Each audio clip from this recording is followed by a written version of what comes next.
Welcome to the Prince Makai channel. Today I'm gonna do a story time about the time that my ex kicked me out in the freezing cold in January.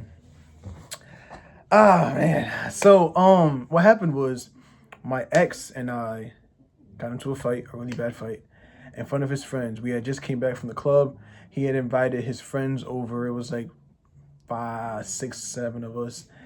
And back to his place, and we ended up fighting in front of them and everything. And the reason why we ended up fighting was because um I let him, I think he was recording, I let him record me singing with one of his friends. It was a girl. And he was acting like he was recording, but he was going through my messages. And at the time I was cheating on him, not sexually, but I was cheating on him as in like, actually, it was sexual because I had sex with someone the month prior, but I was texting someone that I didn't have sex with yet. It was just sexting. And, this whole time I'm singing, I'm thinking that he's recording. The whole time he's going through my messages. And I go to take the phone, and he says, "Get the fuck away from me." And I'm like, "What?" And he was like, "You're texting that fucking guy." And he ended up screaming and hollering, causing a scene. I'm trying to get him to calm down, like, and stop telling my business, because he's over here trying to read the messages out loud. I'm trying to take the phone from him, and he's trying to read the messages out loud, trying to embarrass me. He's going to fuck off. Mind you, he's been cheating. Like, he was still having sex with other guys. So, but we ended up getting into a fight because I kept trying to take the phone. And he wasn't trying to give me the phone. He was sitting on the counter, and I tried to grab it, and he kicked me and everything.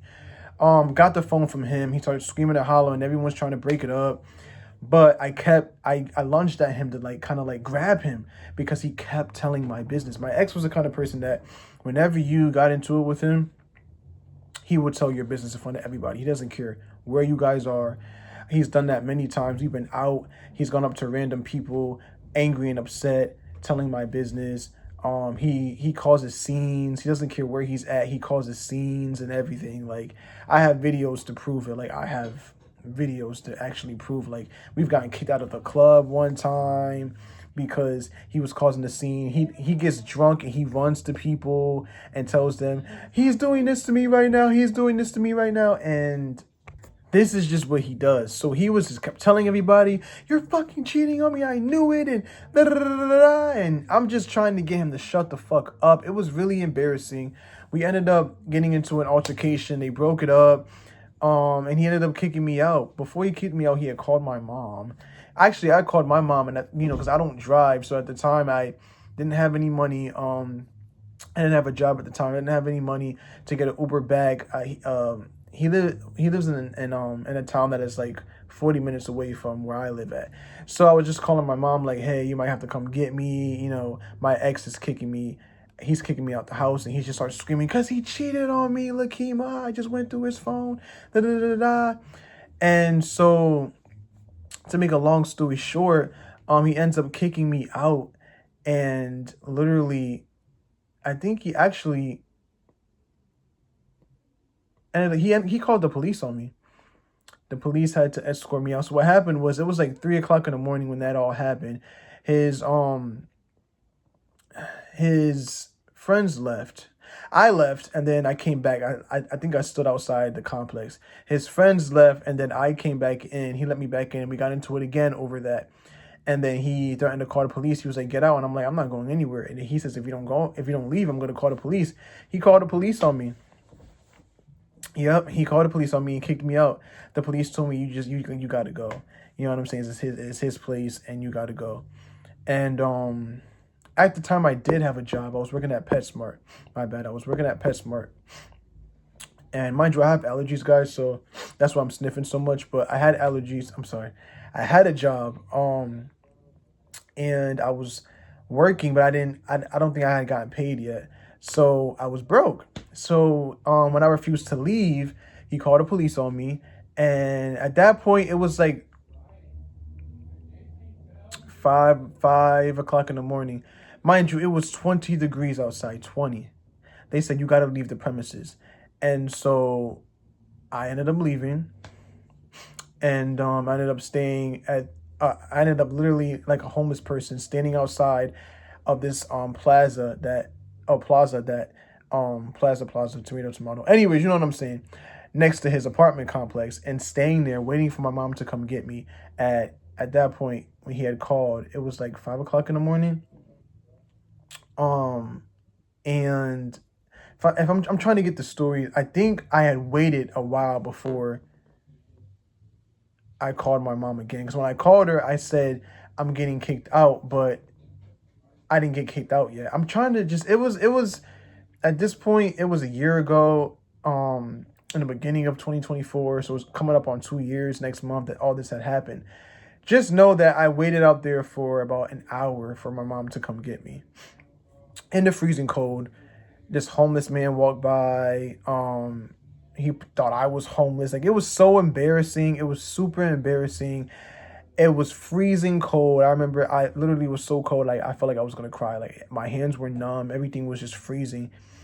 And I just kind of felt like, okay, yeah, you found out I was cheating, but to kick me out when you know I have nowhere else to go in 20-degree weather in January, not giving up. He didn't call me. He didn't check up on me. He didn't do any of that. He just, after he kicked me out, I came back.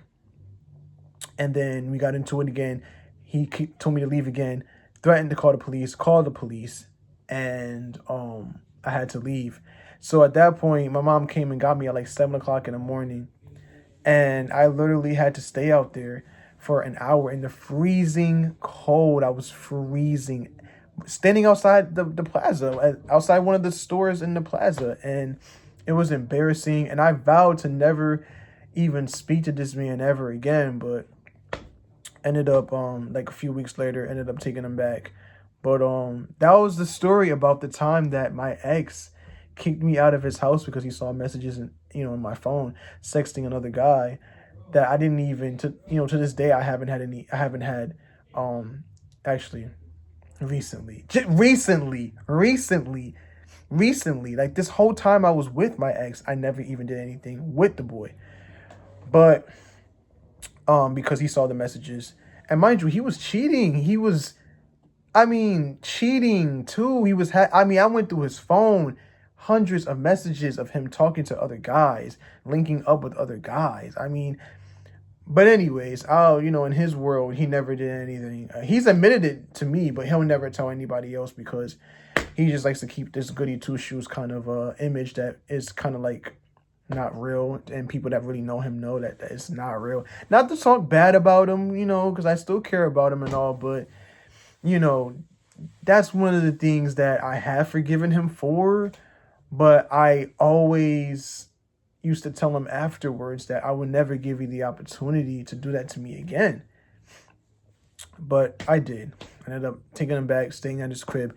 He actually kicked me out a few times after that. They didn't call the police on me, but kicked me out a few times. And I have so many stories about that relationship. I'll do a whole bunch of videos about that. Not going to say his name, not going to describe him, to protect him. And it's not to make him look bad, but that relationship and that era in my life was so legendary / bad at the same time. I have so many good stories about that. So many good stories, like juicy stories about that. So anyways, thanks for watching my video. I'm going to be doing other videos, of course. But yeah, guys, like, that was a time. January was January, 20-degree weather. My mom had to come all the way out to come get me. And yeah, nothing like that has ever happened to me again. And he's never done that to me again in terms of like calling the police on me to get me removed, but he has kicked me out of his house. Actually, I went to go live with him later on in that year, and it didn't last long. He ended up kicking me out. So anyways, thanks for watching. It's the Prince Makai channel. Peace. Sidebar. My ex is white, so the fact that he called the police on me, and he lived in a predominantly white town, that could have went any kind of way. He's telling the police officer that I put my hands on him We were fighting. I refused to leave. Like, that could have went a totally different way. Thankfully, the cops were really chill, and they came to the house as if like, and their attitudes was like, we've been here before. So I believe that he's had domestic disputes with other guys, and they've been there, those same officers have been there before. They were like, dude, just leave. We're not gonna arrest you. We're not gonna do anything. Just leave the premises. And that's what I did. I left. But the fact that I am a black man and you did that, and that's one of the things that he always used to say from then on out that he did feel bad about. But my mom, she was very upset about that because it was like, okay, I get it. Things happen in relationships and stuff like that, but like, why would you call the police? You know what I'm saying? Like, if you guys fought, you fought, but why would you call the police? You know what I'm saying? Like, he wasn't really a threat. You know what I'm saying? As a matter of fact, you were trying to keep putting your hands on him. You kept putting your hands on him. You know what I'm saying? So, but he did call the police on me a few more times. Well, actually, no, I'm sorry. He acted like he was calling the police. He used to always threaten that he would call the police. And one time he was actually on the phone calling the police and making me think he was calling the police, and he wasn't. He didn't call the police. He wasn't even on the call dial. Like, he did that to scare me. He would always do that to scare me. Anytime I didn't do what he wanted me to do, anytime we got into a really bad argument or a fight, he would act like he's calling the police to kind of scare me. Mind you, you know what I'm saying? After taking him back and telling him how traumatizing that was for me, for you to sit there and do that to me, like, he would do that and hang it over my head like I got the police on speed dial. You know what I'm saying? But that's just the kind of like person that he is. You know what I'm saying? Like, he loves black guys. All he ever dates is black guys. All he ever has sex with is black guys. But he has his Karen moments. I don't think he's not a racist. He's not a racist, but he has his Karen moments. I mean, he can't fight. And, he told me stories about how other guys used to treat him or used to act crazy, and he had to call the police or something like that. I forgot what he told me. I don't want to be inaccurate and tell the wrong information, but he did tell me a story one time where he had to call the police because this guy wouldn't leave his house. So just to let you guys know, like, to me, that was something that I was very angry with him about for the rest of our relationship. That he called the police on me, and it was January, and it was freezing cold, and it was 20 degrees, all because you found messages in my phone of me cheating when you were cheating too. Like, I can understand if I was beating the shit out of you for no reason or threatening to kill you or something happened. We fought. Like, it wasn't even really a fight. I choked him a little bit. I choked him earlier earlier so he can shut the fuck up telling my business. You know what I'm saying? Like he was telling these people who I'm just getting to know my business, screaming it out loud, cursing me out and shit like that. So, and that's just the toxic. I have so many stories about our toxic relationship. But that's I just wanted to do a sidebar. That was the first time also that I've ever had a white person call the police on me. Ever. Like, everybody knows my background. I'm from Connecticut. I've never experienced racism, at least to my face. I've never really had any problems with white people. So for him to be the person that I was in a relationship with, to be the first white person to ever call the police on me, it's crazy. And the police officers were black and Hispanic. So thankfully, everything just turned out in my favor. He used to always threaten me to, like, I'll ruin your whole life. I know lawyers. I know attorneys. I have connections here in this town. I can get you locked up for life. Or I can get you locked up, you and your friends. Like, I'll do a whole story about that. But just letting you guys know that's a sidebar. But once again, thank you for watching the Prince Makai channel. Hold on. I do want to remember something before I forget anything. I want to think. Give me 1 second. Okay, that was the turning point for me. From then on out, when I took my ex back, I had to not post me around him, not answer any calls from my friends and family so they wouldn't know that I was around him. I had told everybody at that point that I had cut him off.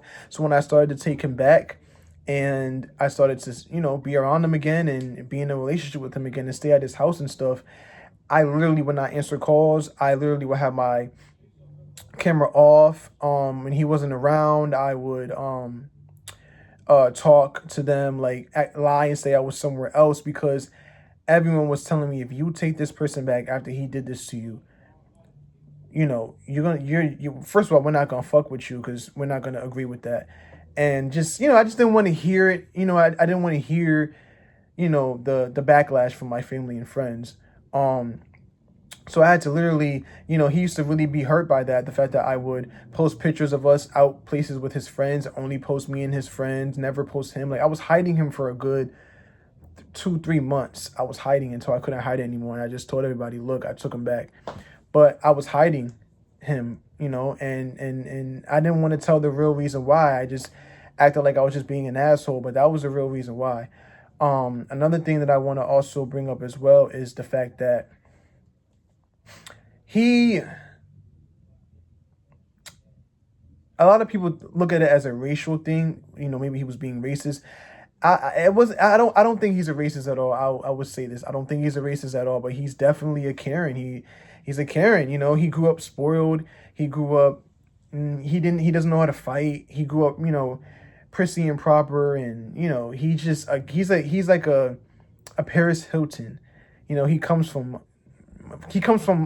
money, you know what I'm saying? Like, so he's like a Paris Hilton. He's a twink, actually, and he's just like, he talks tough and he talks big, but he's really not about anything. And so he's the first one to call the police, lawyers, and all that. So that was just something that I wanted to include in there. I didn't want to, forget that I used to, like, at that point, hide it, the fact that I was around him, like, literally people would call me and I would, like, not answer, or I would put headphones in and stuff like that. So yeah, it's a sidebar. Anyways, this is the Prince Makai channel. Thanks for watching. Deuces.